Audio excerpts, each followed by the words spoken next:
So we're very happy to have you here with us. Just a quick reminder, last week we had Catalina and Jacob giving us a mind-blowing start on the DSA roller coaster, diminishing our fears and minimizing our ignorance by providing a clear understanding of what the DSA entails. Also, Taylor and I contribute some food for media scholar thoughts about how we can accommodate and use the DSA in our research, and we will do that more today. And as our session's focus now is on a specific aspect of the DSA related to terms of service, and we will be framing this within the context of private governance. We will examine the requirement for platforms to provide transparency about their recommender system in their terms and conditions. And there is much to discover about TikTok. We will use this platform as our case study. Our exploration will focus on how TikTok complies with the provisions, particularly through their approach in their terms of service and on other web pages. Also, we will discuss the challenges of access and scale in relation to platforms' policies. And just a quick glimpse for next week, our third and final session, but not the least because we still we have some interesting and fruitful activities coming soon. But we will shift our focus to enforcement. Examining how the European Commission and member states DSA coordinators ensure that platforms like TikTok are actually adhering to their obligations. So do they actually adhere? We will see it next week. But as for today's session, let's have a deep dive. Catalina and Jacob will take it from here, and then we'll have Taylor, and then our discussion. So thank you so very much, Tom, and thank you also for inspiring us with this great music. I think, Jacob, we should also have music at the beginning of our legal conferences. You should see how different they are, especially also the online ones. So we're very happy to be here once more. As Tom was mentioning, basically today we're going to talk about platforms and the DSA, and kind of in the vibe of the music that we just heard. Who is the problem here? The law is the problem. This is actually Taylor's t-shirt. We are starting to produce merch for our project, so let us know if you're interested in that. But what we're going to do today, so Tom already mentioned, we have three different perspectives that we would like to share with you. And I'm even going to start my timer here because today we really want to focus more on having a conversation with you. But this being said, so Jacob and I are going to ping pong again and have a very nice conversation about the role of platforms in private governance. In particular, to talk about some very upcoming legal concepts that we have seen in literature quite a lot. Then we're going to talk about Article 27 of the DSA that deals with recommender system transparency, and we will focus also very much on the terms of service, and then we will dive particularly into the terms of service of TikTok. So when it comes to the first part, there is this, the umbrella concept that we would like to frame this conversation under is that of private governance by platforms. And in the situation of platform studies, and in the case of the way in which platforms have impacted the rights of individuals who are users and who engage with them online, there has been this rise in digital constitutionalism, a concept that has been acknowledged not only in legal, but also in media studies literature. So we have some authors. I think one of them is Urs Gasser, who was writing about digital constitutionalism as early as 2015 and defining it as kind of the political rights, governance, norms, and limitations on the exercise of power on the internet. That was also much more of an internet governance perspective. And then Nicholas Suzer, who perhaps some of you are familiar with, he wrote a paper in New Media and Society, I think in 2018, that was much more about digital constitutionalism in the context of terms of service.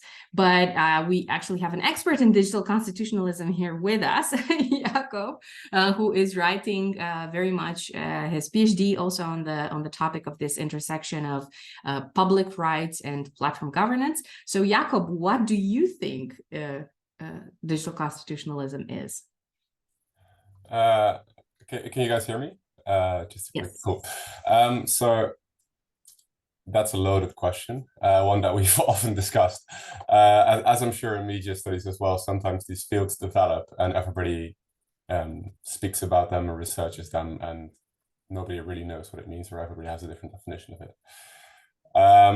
I'd say digital constitutionalism is it's about realizing, describing, and finding solutions to tensions that arise from the power dynamics that platforms pose. So social media platforms are privately governed internet spheres, which already introduce two problems to the sort of traditional constitutional dimension that lawyers recognize. And that traditional dimension is that the state has certain obligations towards the citizens, and the citizens have certain rights vis-a-vis the state. So I have a freedom of expression, and the state cannot interfere with that unless there are certain circumstances, and it has a justification. That doesn't go for private actors. There has been a movement to introduce such sort of fundamental safeguards to private actors. Let's say that Shell cannot just torch a jungle somewhere in Africa and go unpunished, but those fundamental norms aren't yet one-on-one applicable to private actors, rightfully so, by the way. But then there's another dimension, is that the internet is not tied down to one country. So it's transnational, meaning that all these rights that I enjoy, the right to freedom of expression, for example, in Europe or in the Netherlands even, means something completely different than it will in the United States or in China. So finding these tensions that have come with the rise of platforms, and I'm focusing very much on freedom of expression because that's sort of my area of research, but you can also look at this from, let's say, a data protection angle, a privacy angle. And these are sort of fundamental rights that have become tense with the development of social media platforms, the shift of our public discourse to those platforms.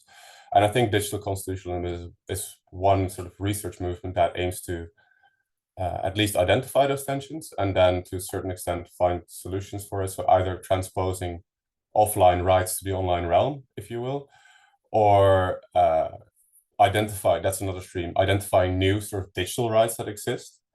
And I think that's sort of that wide definition, I think, sort of covers what digital constitutionalism is. But there, even within that sphere, there is discussion on how do we explain what it is and from what perspective should we look at it. So that's as far as I'll go, I think. That's fantastic. Thank you so very much. I think a very comprehensive perspective on digital constitutionalism is offered, and I could even call it a handbook, although it is a PhD, a reworked PhD manuscript written by Giovanni De Gregorio, an excellent scholar who has established himself as a voice in digital constitutionalism. And this is a book, I believe, that came out last year. Jakob, is that so? Is it from last year? I think, right? Yeah, I think last year, or maybe now even 2 years ago, but like beginning of last year, I think. Yeah, and then thank you so much. And this is, I think, also a very comprehensive resource if you're interested in all of the implications, the legal implications that Jakob mentioned. But perhaps also taking a step back, I wanted to emphasize a little bit the original the narrative around this idea of, where does private governance come from, and also position the question of what is the nature of terms of service in this entire debate. So terms of service are the quintessential instrument, I believe, that you could say in private governance, because they actually reflect a binding contract between a user and a platform. So you have a legal transaction. And one of the first lessons in law that you take as a first-year student will be, for instance, on sources of law. And a contract is a source of law. And just as other types of sources will include, for instance, national law, so laws of different types of countries, but also supranational or international law. So Jakob was mentioning fundamental rights in the European Union. Jakob, would you like to say a couple of words about the type of sources of law that would be more public law in the European Union? So in the European Union, you could say you have 3 treaties. There's a treaty that establishes the European Union. There's a treaty that establishes the working of the European Union. There's a treaty that establishes fundamental rights within the European Union. Yeah.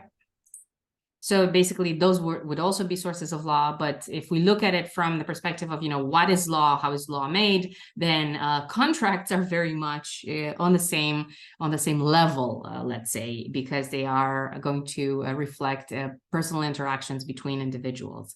And this is where we hope that these drawings can come in hand. So on the one hand, we have public law, on the other hand, we have private law. And public law is this relationship between the state and individuals, and therefore also individuals between each other. But mostly, for instance, in the case of the protection of fundamental rights, it is the state that guarantees that every single individual is going to be protected and will have freedom of expression and will have, for instance, privacy rights. But at the same time, when we're speaking about private law and we're speaking about businesses such as platforms, we always have a transaction. We always have this contract. Here, we do not have any kind of contractual relationship. And here we have a contractual relationship, whether that's going to be between, two citizens or two individuals, or it's going to be two businesses, or it's going to be an individual and the business. And the state can interfere here, but it can simply limit, it can do so by limiting one of the core concepts that we have in private law, which is freedom of contract. So that means freedom of contract means that you have the freedom to contract about whatever you want, provided that there isn't any kind of legal limit to that. So in some jurisdictions, and perhaps those of you who are interested in the topic, you can have a look at the book of Michael Sandel, what the legal limits of, the moral limits of markets, what money can't buy, it's called. And then you can see how different countries have also different cultural values that they imply or they bring to these mandatory limitations of contract law. And namely, for instance, if you want to say we protect bodily integrity, we're not going to allow for transactions on surrogacy, and we're not going to allow for transactions on selling organs, for instance. But in other jurisdictions, the norms, the cultural norms might be as such that this is not going to be a legal limitation to freedom of contract. And in the European Union, we have a good example of how mandatory limitations of freedom of contract have benefited platform users, and that can be the example of consumer protection. And the best additional example that can come to mind right now is the fact that if you look at different terms of service in the European Union versus the United States, the latter will include very often an arbitration clause. So if you have a problem with Facebook, you have to go and arbitrate. Arbitration is incredibly expensive, particularly for an individual. And in the European Union, that type of clause is completely prohibited due to existing rules on consumer protection. So this is how the state interfered and said, okay, Facebook, you can't oblige consumers to go and arbitrate. But the way in which we interact between these two spaces, that creates this kind of public-private divide. And I'm going to start with a private law, and then I'm going to bring this back to Jakob's opinions about public law.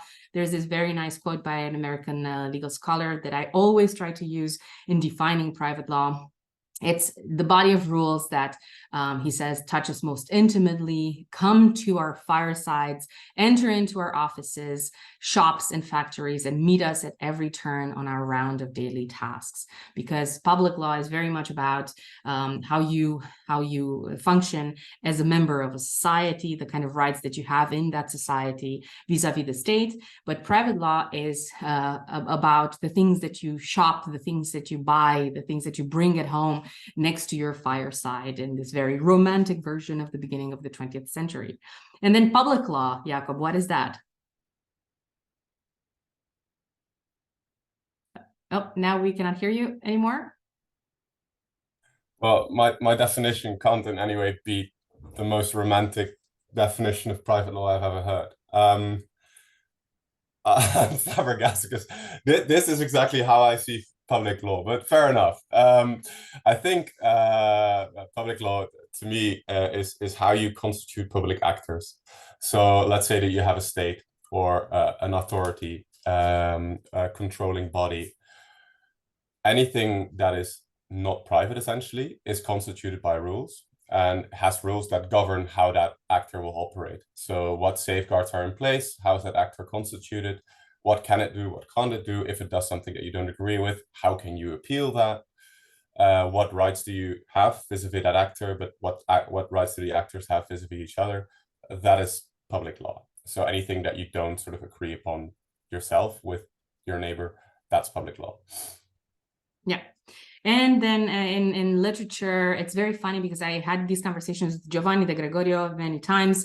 For instance, in private law literature, there will be at some point someone who will write the death of private law, because it's like, oh, private law is now moving towards more public values. Consumer protection is a very good example. So you have, you're speaking about buying stuff, stuff from Shein. So that's consumer protection right there, or that's a consumer transaction. But then basically as a consumer, if you're put together next to other consumers, you have a very public interest problem, namely that you have this massive difference of power when it comes to the type of companies that you interact with. So consumer law is a very good example of something that is supposed to be private law, but then it transcends into public law. And that's why sometimes, there's going to be a lot of scholars who will say private law is dead, long live the public-private divide, as it is called in literature. But then Giovanni was also saying, well, there's also authors who say public law is dead because now everything is private governance. So this public-private divide continues to be a very important theme, I think, in private governance, and also kind of the constitutionalization of this private environment. And I think that there's a lot of movement in there, but I think maybe one takeaway, and Jakob, tell me if you agree with this, it can be that we definitely see kind of the two fields creeping into each other. And when it comes to the online spaces, there are implications that we would call public. So for instance, the way in which platforms are supposed to apply fundamental rights online, right? So that is a fundamentally public law question, right? And then what you were saying, Jakob, is also platforms in general, or originally, also didn't have this responsibility. Or would you elaborate on that, or build it differently? Well, just to sort of reflect on a point you made earlier of private law being dead, I'd almost argue that it's the other way around, which I think you can agree with, because I think we see now that public actors have reached their limits, especially on the internet. Public actors have reached their limits, meaning that so much of the functions that public law would usually fulfill cannot be enforced by those public actors. Therefore, we look towards private actors, such as social media platforms, but also citizens as ourselves, to fulfill those functions. Meaning that, for example, if I distribute illegal content on Facebook, there's a chance that it'll be flagged by a national authority, but the chances are a lot larger that it'll either be removed by the platform itself, or that it's going to be flagged by one of my fellow 2 billion users, who are now fulfilling an enforcing role that would usually befall in the state. So I think private law is probably more alive than ever, and it's now fulfilling almost public law roles. That would be my take on that. Yeah. And on the other hand, we see that private law, so I consider myself a private law scholar, but also particularly a contract and consumer law scholar. So sometimes I also have the tendency of just looking at these contracts and saying, yes, we have a transaction. We're not speaking about the public sphere. If we're speaking about, the Twitter, we have had very long conversations with Jakob about this topic. But for a private lawyer, you have a contract with Twitter. It doesn't matter that you're not paying with money for that service. It is a service contract. So at the end of the day, provided that the law of the country that Twitter should respect on the basis of, the services that are provided to you as an individual based in that country, provided that there aren't any additional limitations, Twitter can in principle do whatever the hell they want. So I think this is the kind of dual perspective that we have now on platforms. And I'm very happy that you mentioned, Jakob, the idea of, the fact that platforms actually now fulfill this regulatory function because the state simply doesn't have the power to get into the private sphere, because the different powers are just so vastly apart from one another. So what platforms, particularly in this field, have achieved, I think, is going to be very difficult for states to to follow up with that. But this is why it's important to consider that this has been a problem, not just with platforms.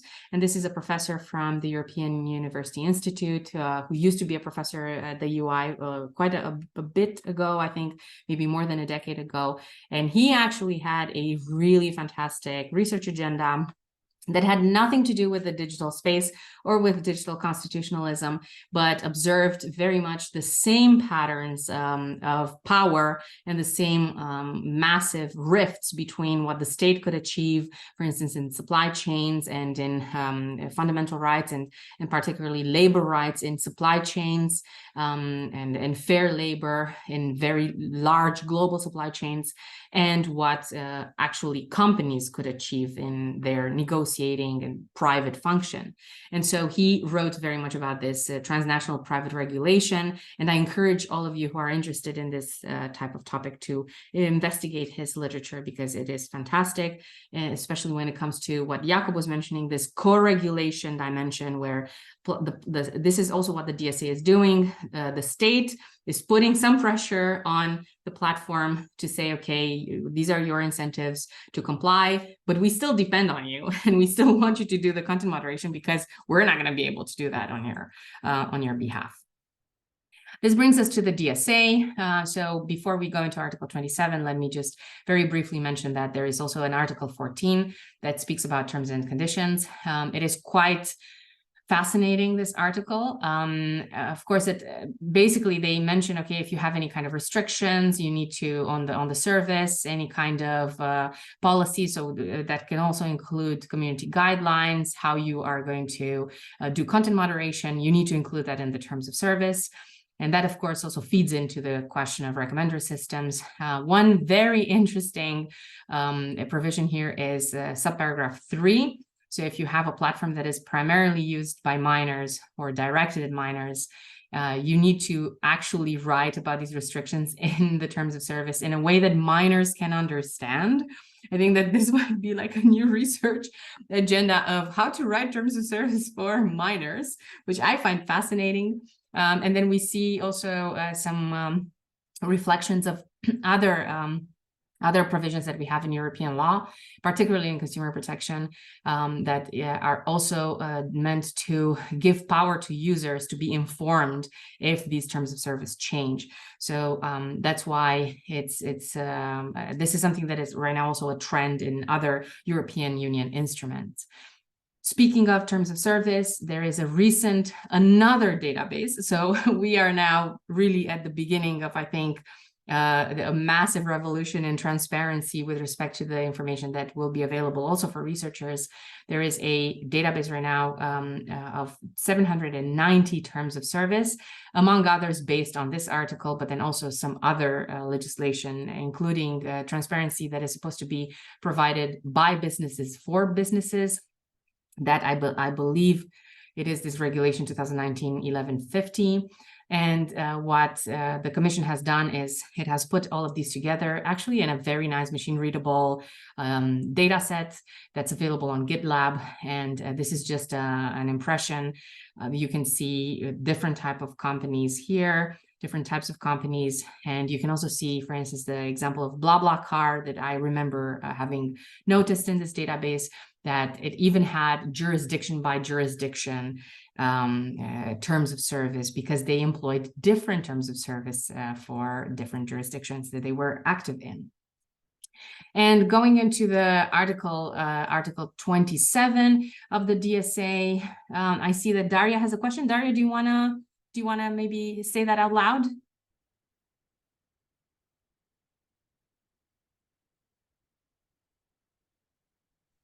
Yeah, Or yeah, go ahead. Okay, Hi.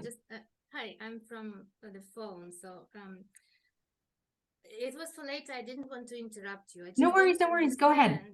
Because we also know about this new database, which is based on Open Terms Archive software, which we also work with for the platform governance archive.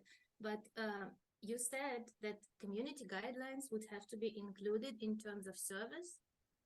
Is that, did I understand correctly? Because these are two different documents, and So this is a very, very good point.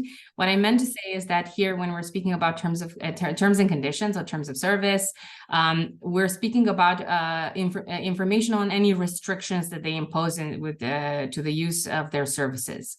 So basically any restrictions, like what are the conditions of providing that service? So for instance, a restriction can be, at least in my interpretation, for instance, a limitation or a limitation on the type of speech that you could express on a platform and the way in which that speech is going to be moderated. I don't know if Jakob agrees, or do you have any other examples that immediately come to mind of such restrictions?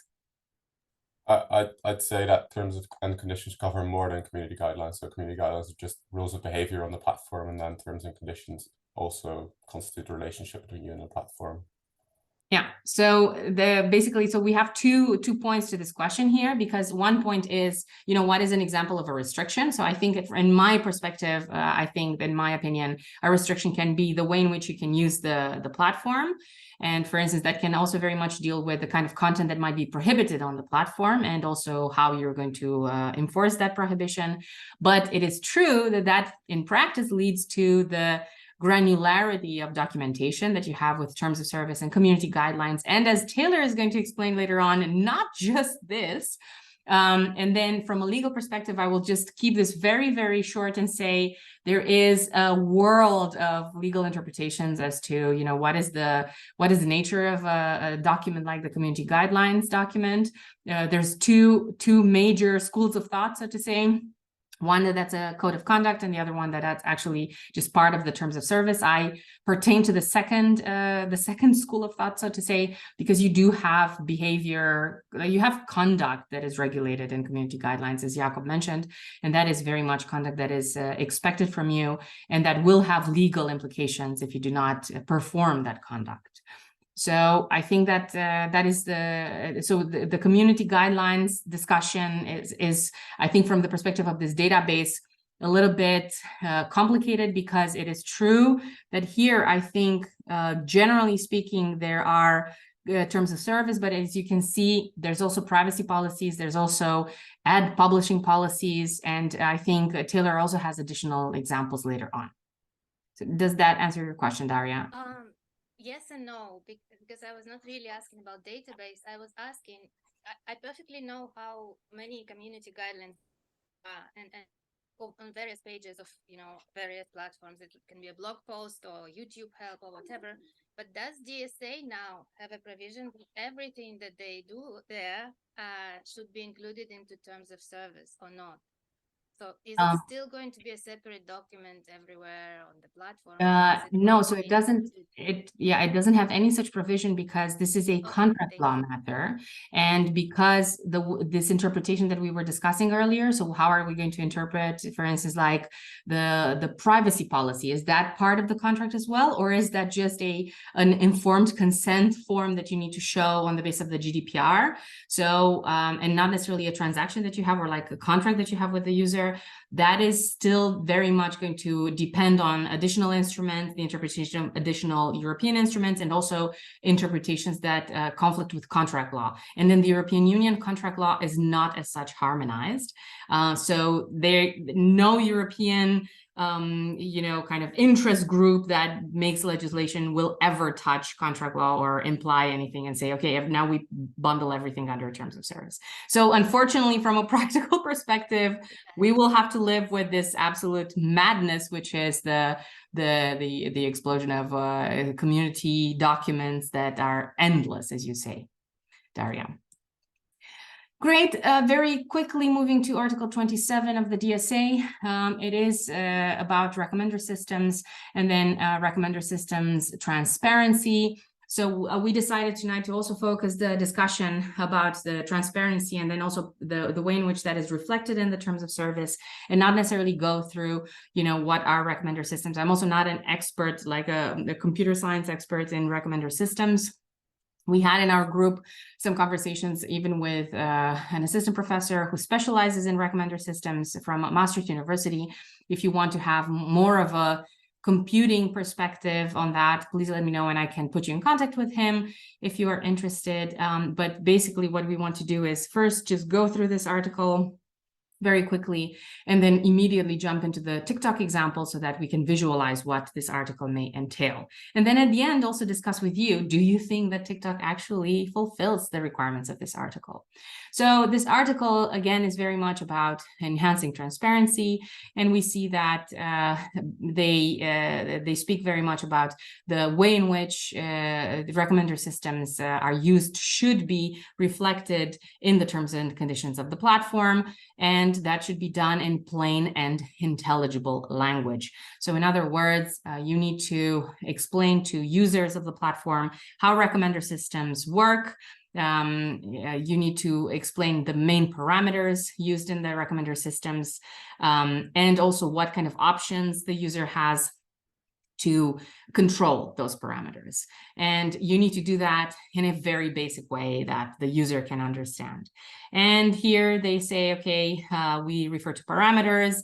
So the parameters are supposed to explain why exactly a certain information is suggested to users. And there is a kind of a minimum amount of 2 criteria or 2 parameters that the DSA identifies, namely the criteria which are the most significant in determining the information suggested to the user, and also and this is a little bit, I think, difficult to understand even for myself, the reasons for the relative importance of those parameters. So the criteria, but then also like why is this criteria used?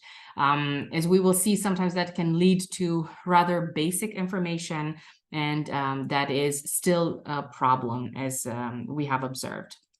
And then we also have the obligation for platforms to create a platform affordance that would allow the user to simply modify the way in which they want information to be recommended to them. And here we speak about accessibility, so the accessibility of that particular affordance, and also the link to the online interface, which is quite novel for European regulation, because that entails that platforms have this mandate of making sure that their actual interfaces are changed to make it easy for users to change basically their recommender systems. And that is something that perhaps we can discuss all together, whether it is interesting in practice for users, because on the one hand, yes, it is important maybe for users to have more power and more to be more empowered with respect to how they navigate social media platforms, to also block content that they might not necessarily want to engage with or see.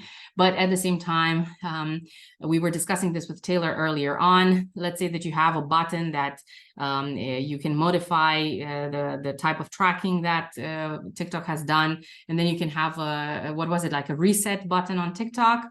Then is a recommender system reset actually interesting and valuable for the user? Because the recommender system can be, to the extent that you train it and to the extent that you put effort into training it so that you can filter your results very neatly, then is that really something that is useful? But okay, we can come back to that, because I think that there is no set answer.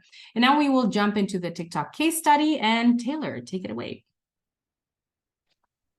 Great.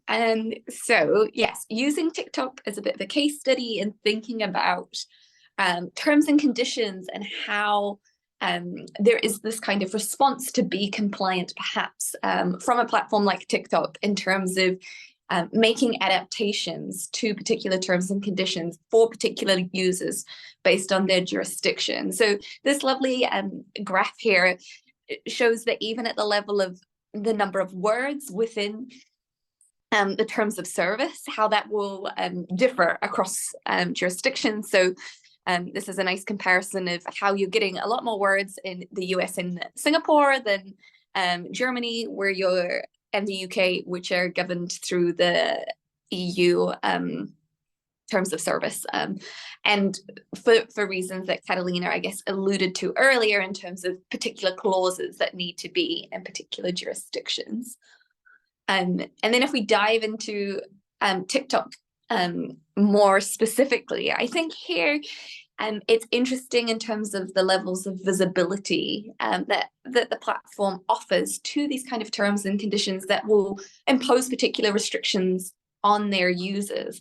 So on the left-hand side, you can see like screenshots from the interface of the TikTok app itself, as well as parts of the TikTok website when you're in the browser, and how they make reference to what kind of documents are legal or what sort of documents constitute their terms and policies.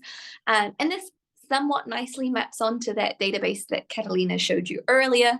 I think what's really interesting in this database is what has been collected and deemed necessary or deemed to be part of this of terms and conditions for TikTok. And I guess when I opened up these several documents and looked at them, this first thing that kind of struck me was what had been collected in terms of, this is the terms of service and the privacy policy for the EU, which makes sense because it is a database coming out of the European Commission, but at the same time, this is not reflective of the platform as a whole. And even the naming of the policies differ once you enter into these documents.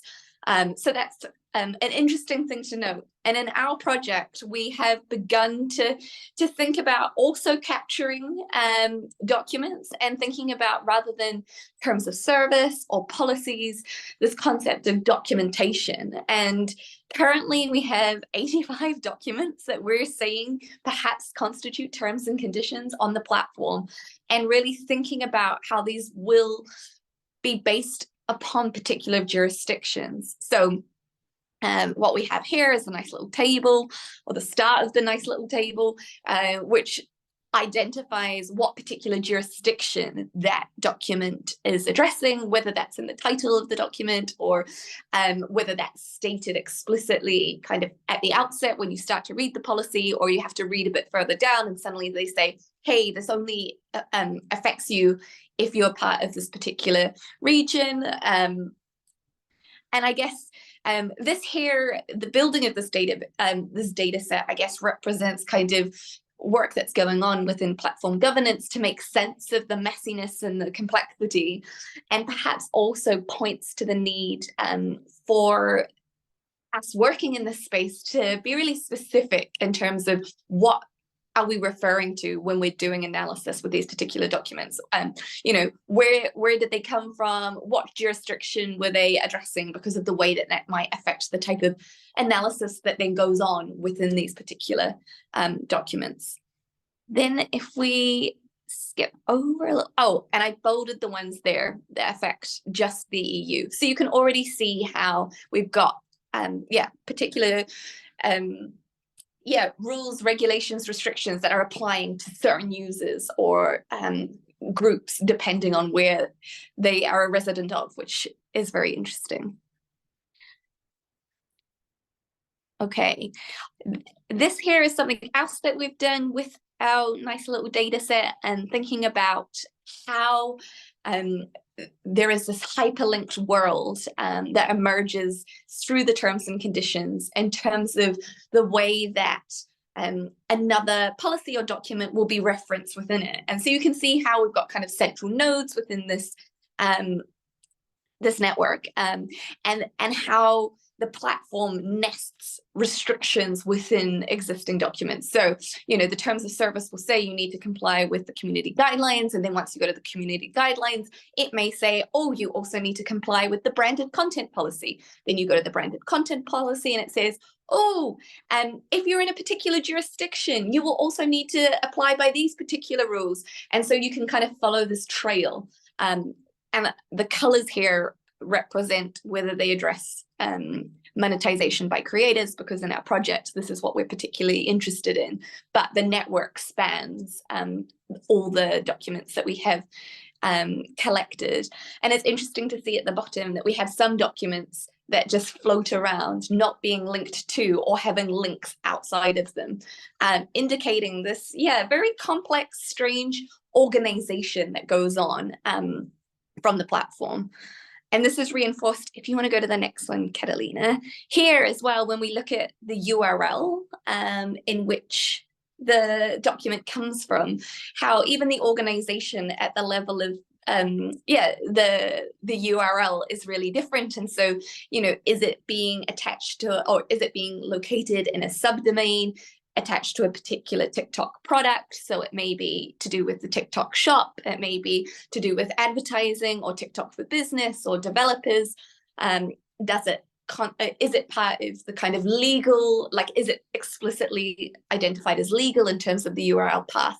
And so for us, this is another way, I guess, that we can begin to make sense of what's going on, and also reflect on how easy it is for the user to be able to access and to know what the terms and conditions are when they click yes to the terms of service, given that perhaps all these networked interlinked documents are also things that they're needing to comply with. And then I think that might, Yeah. Yes, now I'll hand it back over to you. Thank you so much. So these are insights which, I mean, I think, and I hope that even for those of you who have been working with these platforms, can be novel, because the thing is that this ecosystem of documentation, and this is what Daria was also mentioning. Thank you for sharing that, Daria, about your experience with YouTube. Perhaps we can elaborate on that once we start the dialogue. But this is moving so fast, and the worst part is that so far there simply wasn't any way of tracking it, even formally. Now we also have this database from the European Union. It's definitely not enough, but it is a starting point. And I think also very importantly for researchers like Daria, who have been focusing on the historical development of specific platforms. I think for us now, this is just a glimpse at a very specific time for TikTok, but it's going to be interesting to see how exactly the regulator, like the European regulator, will also deal with this temporal dimension that Daria and her colleagues, including Christian Katzenbach, have been very much focused on coming up with novel methodologies for. Moving on to the terms of service document, in particular, the one that is applicable in the European Union, so the European Economic Area.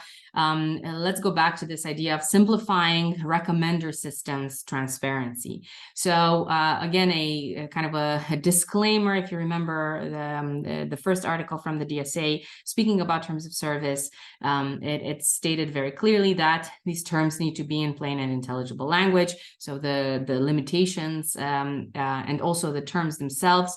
Again, this is reinforced in other regulations that are applicable to TikTok via consumer protection, the consumer protection policy area. And what happens is that TikTok has decided to create kind of this dual document in the European Union, the European Economic Area, and the UK and Switzerland, I should add, that you have the legalese, the typical expressions that you would have in terms of service, and then you have this too long didn't read, or terms of service for dummies, this terms of service 101 version. So here you have this preamble, kind of a few words before you go into the actual clauses of the TOS, and then they simply summarize this and they say, in short, this is a contract between you and TikTok. You should read it. I think this is a great title for a paper for those of you looking for inspiration. Another example is at the section 4, where recommender systems are actually elaborated upon. So you can see that TikTok says, okay, what is our business model? And then they try to explain that, okay, the platform allows you to create, view, interact with, and share content and interact with others. We personalize parts, and then the For You feed is a unique TikTok feature that uses a recommendation system to allow you to discover a breadth of content, creators, and topics that are likely to be interesting for you. So it is just the kind of the grounding, the anchor of what exactly they do with their recommendation system under the For You page. Of course, we also have questions about, well, how about the ads, like the targeted advertising? That's not necessarily a recommender system, but it's very much it works with the same technologies. And then here, if you have the link, so the links that Taylor was mentioning that are interrelated, you have an entire additional documentation on how TikTok says that they recommend content. And what is very interesting, and perhaps Tom, we can bring this back into the conversation in a second. What is very interesting is that here, while the TOS, so the TOS and generally speaking, a contract is this kind of very impersonal document, a very formal document, which is based on, okay, you want this, I want this. We have a contract together, everybody kind of agrees, or you have a meeting of the minds, which is how a contract is actually defined as.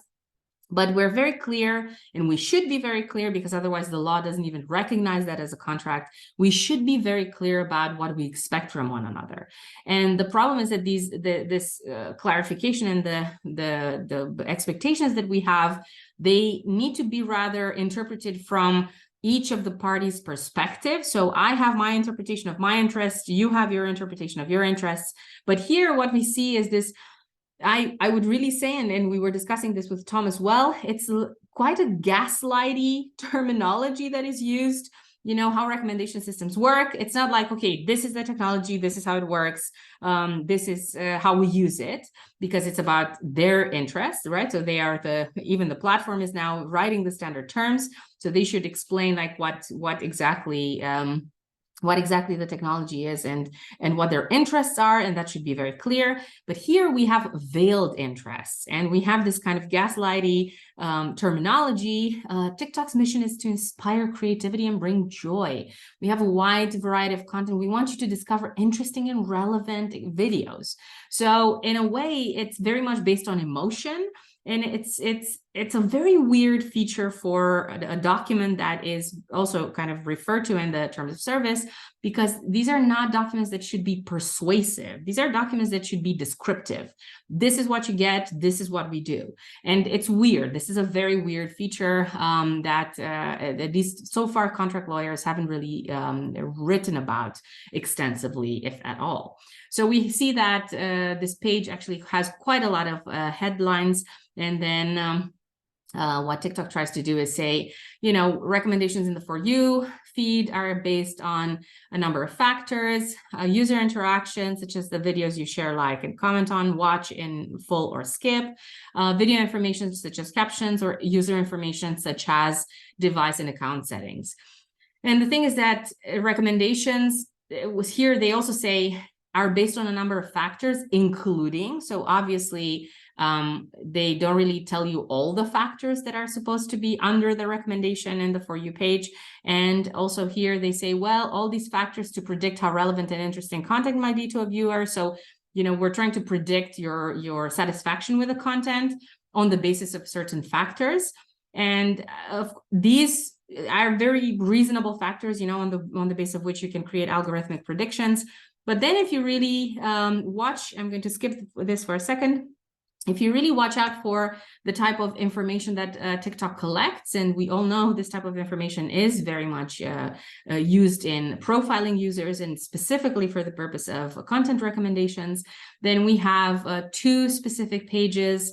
We have the information you provide. I believe that this is still in the terms of service document, and I think that this is in the privacy policy. Sorry, this is in the privacy policy. We have some information that TikTok discloses that they actually collect from users, and this is information which is quite kind of expected information for a very well read consumer, let's put it like that.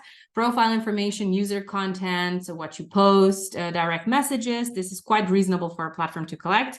But how about this, where you see automatically collected information, and then you go into certain devices and certain device and network connection information. So network connection information, keystroke patterns and rhythms, device model, operating system. That's again very basic.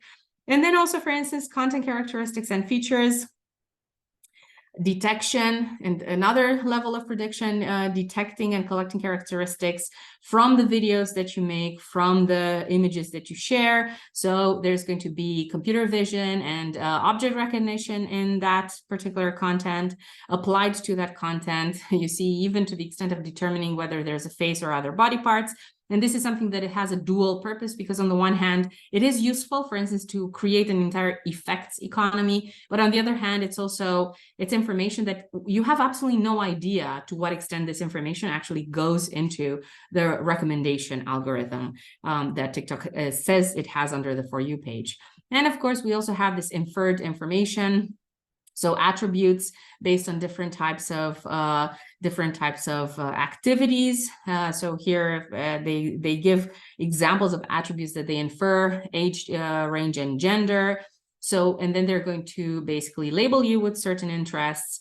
And again, if we go back, none of this information, if you look here, this is of course not an exhaustive list by any means, but the thing is, you know, the factors, it's not really very clear here to what extent this list might have 20 factors or 30 factors that are so granular and so much dependent on the kind of information that is collected from the users. And then going back to the second point of the factors and the parameters that Article 27 was speaking about, the relative importance of these factors. That's also about, you know, what kind of weight do you add on specific parameters.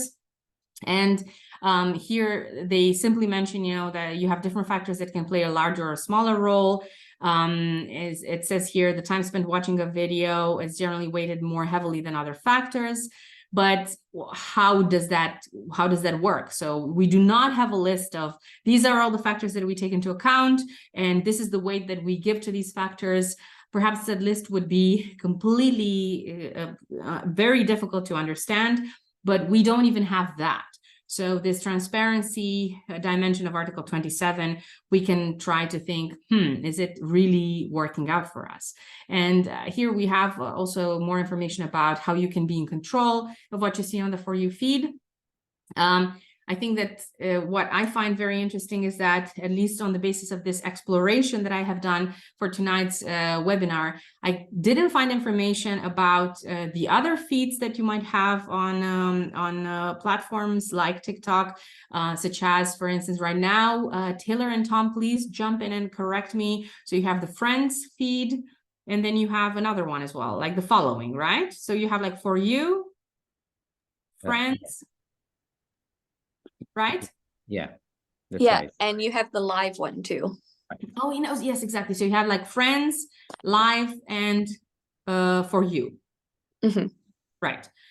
Exactly. So that's very interesting, because even with live information, and I'm also going to, I'm kind of looking at Jakob. I don't know, Jakob, if you remember from the transparency reports that you might have been going through, because normally platforms also report on transparency, for instance, on content that they moderate, which is content like posts, but then the lives are a very particular type of content. Jakob, do you remember anything about that? Sorry to put you on the spot on this topic, because it's a very niche question. So I don't recall from the top of my mind sort of lives being a specific category in content that was being moderated. So either the content that they moderate in lives is just logged under the regular content removal. So let's say a live is removed because of violence, it'll just be logged under violence. But I don't think it was listed as a different sort of category. But that said, like, live streams are a blind spot in content moderation, which is something that platforms have been struggling with. Great. Thank you so much for that. So I remember specifically from the TikTok DSA transparency report that they had these very nice tables with, we removed 3 million posts that were blah, blah, blah, blah under this category. But then when it came to the small kind of footnotes at the bottom of the page, they said, this content doesn't include live moderation. So here, what I'm seeing in this document is, again, kind of a separate regime, or maybe not even, you know, something that is like the elephant in the room. So we're speaking about the For You recommender system, but then what about the live recommender system? Is it the same recommender system? I think Daria might have some insights about that, because I see I see that you wrote something in. Yeah, because the aggregated data in DSA transparency database and the reports, they do not include particular content moderation techniques, but some of the data which you can see day to day in CSV files does include it. So TikTok reports on like downgrading or stopping, blocking live streams for amounts of time. What I remember for sure, 10 minutes is one, and then there's another one, maybe an hour or something like that. And they report the amount they did per day in these files. And that was in the CSV files of the DSA transparency database. Yes, yes, Okay. we are doing this blog post about 1 day in content moderation, and it's gonna be there describing this. Fantastic. Metadata that is not included in otherwise. Fantastic. That is fantastic. We would love to read that as well. And that is very interesting because the DSA transparency database is also supposed to be kind of triangulated with the transparency reports. And Jakob, is that a footnote from the transparency report? Yeah, it's the exact one that you were referring to, because I just opened it to Google whether it was said anything about it, but it just. Can you read that out loud, please, just to for everyone? The numbers for this sub policy are not available for video and live content removed automatically. This is because we consider youth and safety well-being across all the sub policies under the community guidelines. That said, that footnote is, I think, related probably to to live content being removed on the basis of the youth and safety well-being policy. Right. So it was a sub. Right. Interesting. Yeah. Very interesting. So I think that's a very good example of some good quality triangulation and trying to understand what exactly is being included in different references. But here we can really see that the For You recommendation is something completely different than the live recommendation in terms of the fact that it's not considered, under the same heading. So it's not considered like the general recommender system, because I think also, for instance, if you have the Friends recommender system, this is just going to be a very loose guess. There will maybe be some additional factors, such as how much you interact with a specific friend, and maybe a temporal dimension, like what's the most recent content and stuff like that. So, but I think that what is very interesting is that there are different systems. Then also TikTok acknowledges that here. So how to influence what you see. Okay, you have not interested in refresh your feed. But the thing is that they don't necessarily give you these pages for every single recommender system, to the best of my knowledge to date. So if anyone else has any additional information, and I'm looking at the chat, and I think Daria is already sharing. Daria, do you want to talk about the images that you shared, please? Yeah, sorry, it's not very visible, but this it's just an image of visibility decisions that TikTok provides in this in this Excel files that of content moderation per day. So you can see, and A is the biggest one, but then you also have these four which are also present. And actually, this live not eligible is like second place or something. Yeah, so it's very interesting. Yeah, you can get some info. Absolutely. But that's at least we have established that this type of an interesting relationship between the live recommender and also content moderation, and then the For You recommender and content moderation.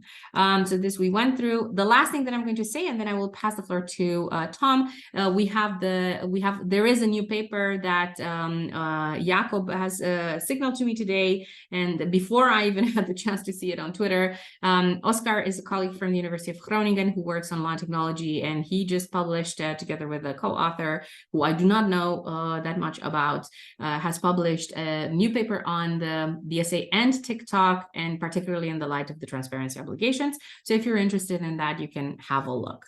And then lastly, just to reiterate, as Tom mentioned, next week we're going to be busy with DSA enforcement and still talk about TikTok as a case study.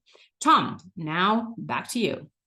Yeah, so thank you so much. That will be a very quick back to me, because I really want to engage more with our participants with questions that come in mind now that we have a better understanding of I would say the expectations of the platform about like how to maybe how to shape and redesign and revisit their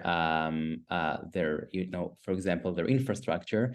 I wonder, from people here that already understand TikTok and maybe have a better understanding of the platform,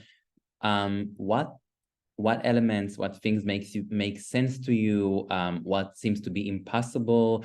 I have already my my kind of like initial assumptions about what will be not even impossible, but very unpopular, and even going against the logic of what TikTok is, thinking about the For You page. But I will be happy to hear some voices if you have any questions or thoughts. Yeah, and if you can also share, Daria, your YouTube experience, as you have a lot. So if anyone has something for us.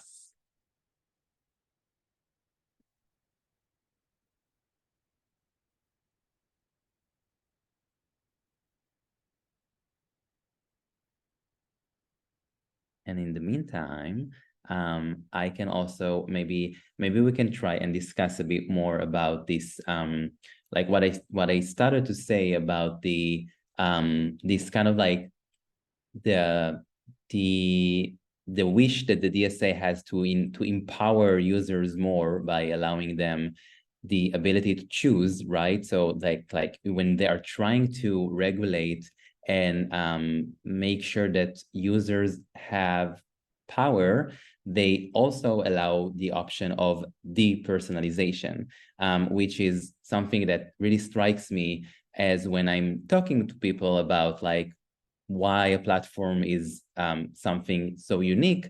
The first feature that comes into people's mind is the personalization of TikTok. And then comes the DSA and trying to give you the option to depersonalize you, your feed. And it just seems that it makes no sense. Like users will not do that, at least from people around me using TikTok. And I'm wondering about like, what is the logic that accompanies the DSA when we think about this option? Is it like just allowing users choice? Isn't it just like kind of like an illusion of choice? And I'm just a bit I'm wondering about like, what do you know about this accompanying logic on behalf of the DSA to allow this kind of choice?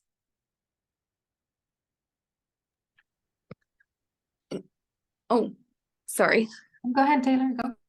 I know, I was just going to say, I guess from the way that we looked at this particular provision, I think the DSA is saying you need to give users on your platform ability to have some level of control over the way things are being fed into a recommender system. But TikTok has decided that the way that it's going to interpret that is to say depersonalization. Instead of just giving you the ability to modify some of the ways it weights its decision making, it's going to de-incentivize you from using this provision, similar to how we were talking about the ad-free version that Meta is rolling out, right? That the economic imperative of the platform comes through in terms of how they're decoding the DSA. And so perhaps the DSA has these lovely intentions in terms of handing over users more control, but it's reliant on the platform deciding how it's going to interpret that. And in this case, it's like extreme depersonalization from TikTok with the For You, or with Meta, it's saying, okay, fine, you can have no ads, but you have to pay, a fee. So I think that perhaps here we get into, and I don't know what Catalina and Jakob think about this, the way that terminology has to be deliberately broad, but then means that there's so much wriggle room. And I don't know whether legislators, like, I guess you can't say to the platform, no, like that's not what we wanted and that's not what we meant, that they can make these kind of decisions. Jakob. So I think, there's definitely no way of sort of going back to the platforms and saying, well, okay, we wanted you to change something, but you haven't changed it correctly. So I think that's good. That's a fair assessment. I do think that sort of at least the complete depersonalization of the recommender system makes sense to me. Because, well, so other than like all the sort of democratic harms that you can have in a recommender system, and whether you believe in whether they're empirically provable or not, I think from a fundamental rights law perspective, I think there is an idea of the right to be forgotten. And I think from that right, you might be able to derive a right to be forgotten for your preferences, meaning that you have an ability to completely reset or recalibrate your preferences. I think recommender systems already do that, but sort of the hard reset option makes sense, at least to me. That said, the Facebook ad policy, of course, I mean, like this is, I think, the tension that I was trying to get at the very beginning. You have commercially incentivized players who control the digital realm that states are not able to at least functionally control. And you have to find a way to make them respect certain, I don't know, fundamental rights boundaries. So either your personal space not being too sort of loose with your data, or your right to freedom of expression, freedom of assembly, whatever. So this is just one of those things where the tension is very visible, because we want them not to use our data. So they have to create this data-free option, but they make the data-free option so unappealing that everyone will have to keep sacrificing their data. I think that illustrates perfectly that we're still not there yet, that digital constitutionalism has some virtue to some extent. I don't know, it's an interesting time for us to study that. That's all I can say about it.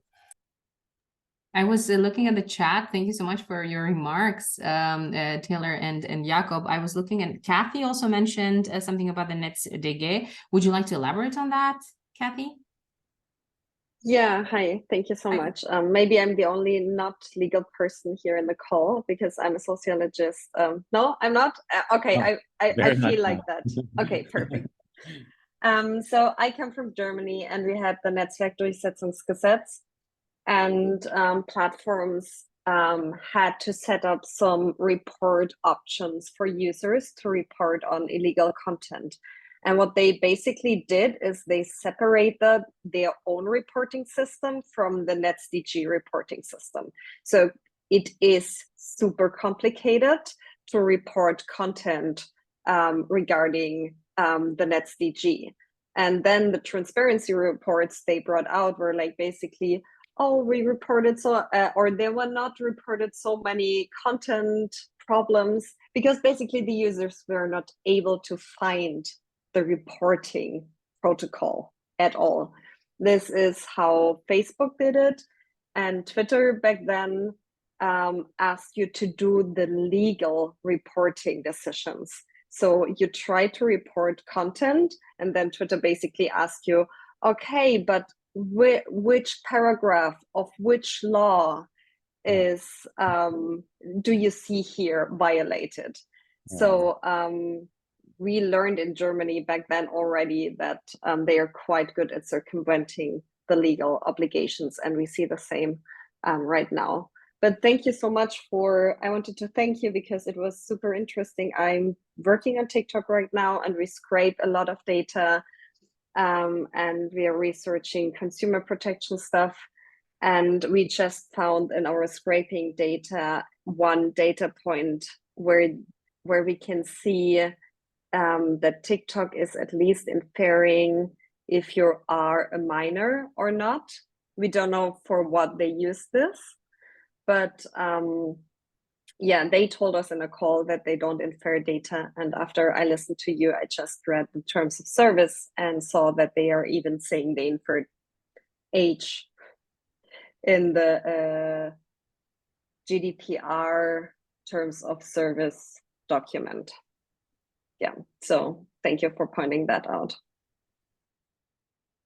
I think that in there, what we saw in the terms of service is that they actually in the privacy policies, you saw like the inferred attributes. So there's definitely inferences that are being made.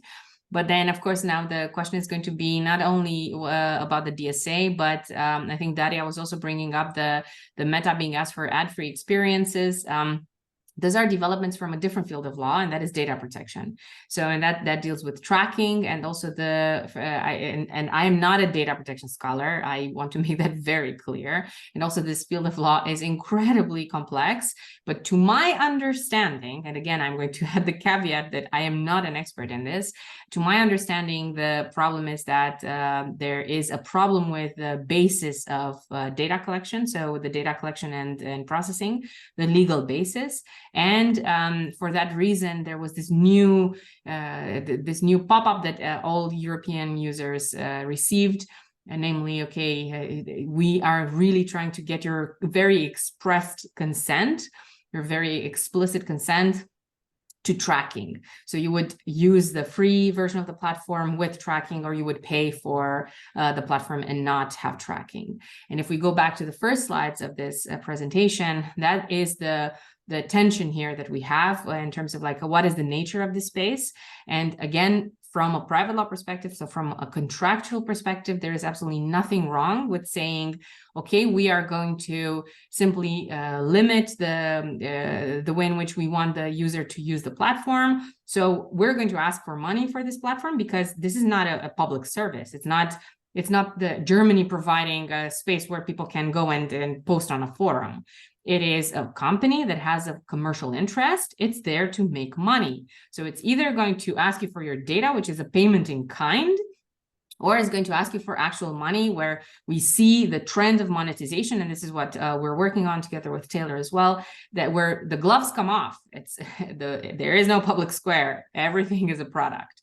But then the main problem is, and I'm going to refer to privacy, but perhaps Jakob can build on the fundamental rights dimension, because also the right to privacy is a fundamental right. But the question here becomes, can you alienate, can you transact a fundamental right away? Can you say, we're going to give up our privacy, so we kind of like sell our privacy for using this service for free? And that's what the privacy scholars have an issue with, because they say, no, you shouldn't be able to do that. So there shouldn't be an option. So you either maybe use the platform with money, or you don't use it. But, you shouldn't be able to say, I'm going to sell my privacy, and I consider that it's fine if I am tracked. But I don't know, Jakob, what your view is from a broader perspective of kind of like selling your fundamental rights as a way to create product, So, I'm not that well versed in sort of privacy matters, so I can't really comment on that. I think selling away your fundamental rights, or at least parts of that, isn't necessarily new. If you think about let's say that you receive money for blood donating or sperm donation, that's selling away your bodily integrity right there. Which, fair enough, that's a choice that you can make. I think that part of the whole Facebook data idea is that you have to be able to make that choice. So either you're going to pay a ridiculous amount for Facebook, or you're going to pay with your data. As long as the choice is there, they're good. That I think maybe in the future we'll see that the choice has to be reasonable. And then the question is, so what is a reasonable price to pay for a service like Facebook?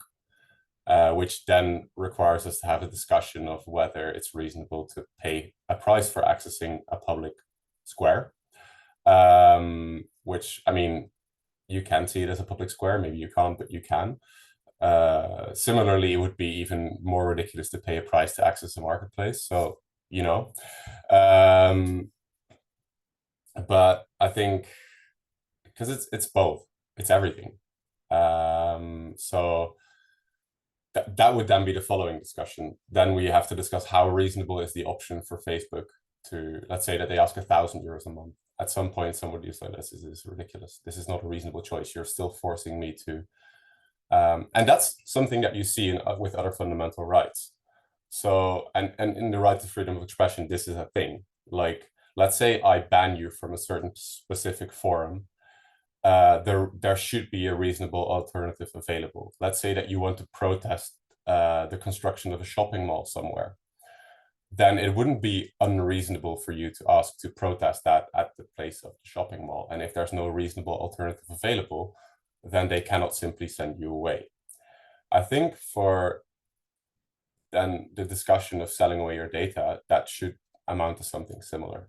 And then we have to discuss what's reasonable to pay for a service like Facebook. And I think, yeah, I'm not well versed enough in Facebook to be able to comment on that, I think.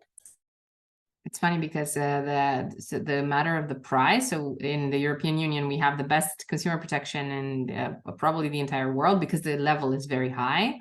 And even in the European Union, there aren't any protections for the price.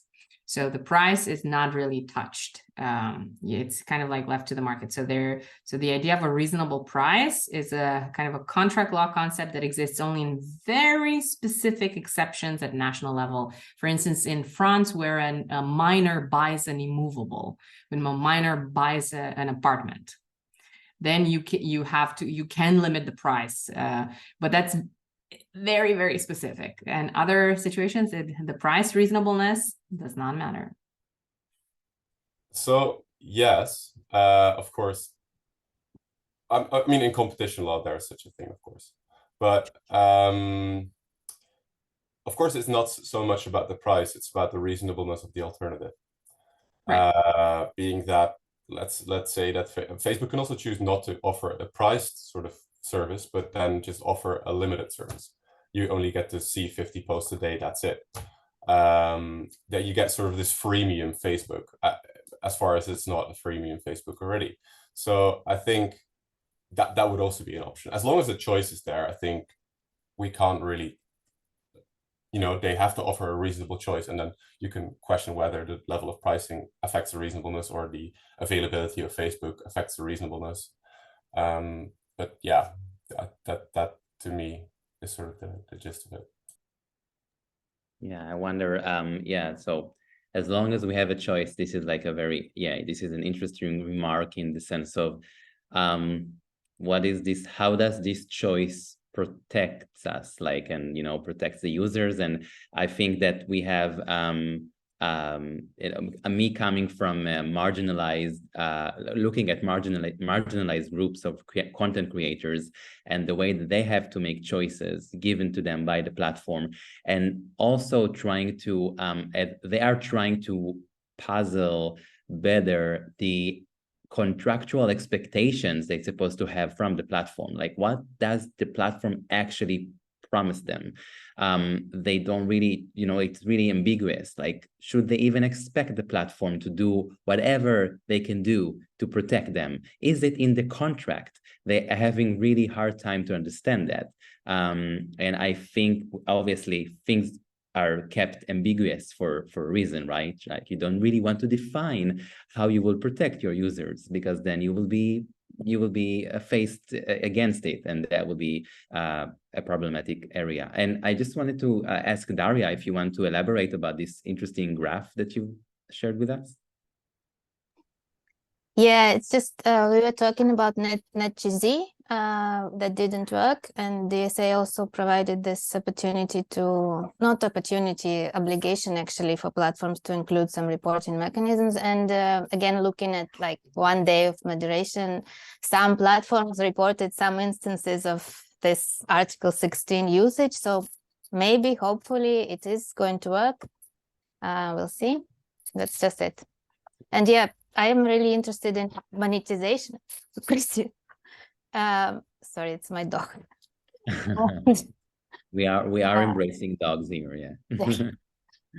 So yeah, and I don't know if you were planning to, but I'm really interested in like the way platforms implement monetization policies, and whether it's also depicted in DSA or DMA or anywhere this things. And if you plan something, I would be happy to participate, to listen. Thank you.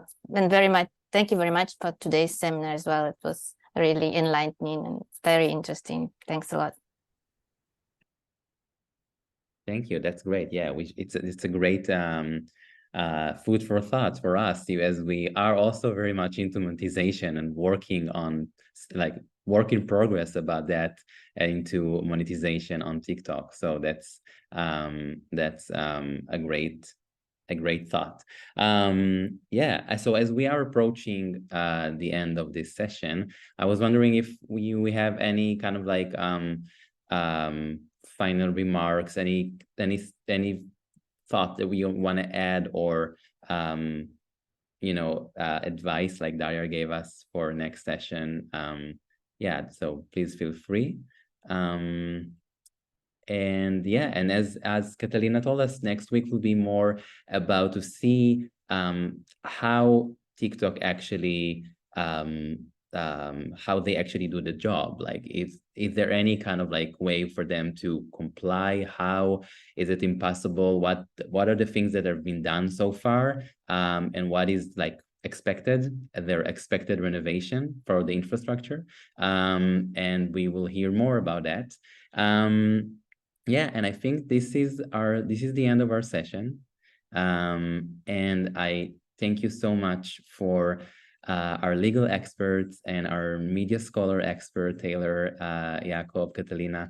That was nice and very insightful. And we will see you and more next week. We will keep circulating the call for registration and joining us for the third session, and we build it in that way that people do not have to rely on their participation in the previous session in order to get into the mindset of the current session. So we will make sure every time to bring people on board and then to go out to our current ride. And yeah, so thank you. I see thank you messages, and oh, it's okay for people coming late. That's really okay. So I'm wishing you a great evening. Enjoy cuddling with your dogs. I'm going to cuddle with my dog now. And I'll see you next week, and have a great and peaceful night. Thank you. Thank you so much, everyone. Have a great evening. Bye. Bye.